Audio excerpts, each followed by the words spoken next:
Hi అండి, అందరు ఎలా ఉన్నారు? బాగున్నారా? అయితే ఒక 1 వీక్ నుంచి మా పిల్లలకి హెల్త్ కంప్లీట్గా అప్సెట్ అయిందండి. ఏం తినట్లేదు. సో అందుకని ఈరోజు నైట్ వాళ్ళకు డిన్నర్ కోసం ఏం చేశానంటే వైట్ రైస్ వేడిగా పొగలు కట్టు తినట్లేదు. ఇదన్నా తింటారో లేదో చూద్దామని. ఇద్దరు తినట్లేదు. సో ఇందులోకేమో పల్చగా చేసినటువంటి పప్పు పులుసు, అదేనండి పప్పు చారు పల్చగా చేశాను. ఇదైనా తింటారని నా ప్రేయర్ అనమాట. అస్సలు తినట్లేదు, ఏం పెట్టినా తినట్లేదు. వాళ్ళ కోసమే వేడిగా హాట్ వాటర్ అనమాట.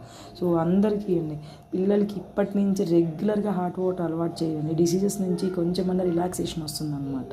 ఇంతేనండి. నా వీడియో నచ్చినట్లయితే నా ఛానల్ని సబ్స్క్రైబ్ చేసుకోండి. అదేవిధంగా నా ఛానల్ని లైక్ చేయండి. Thank you. Bye bye.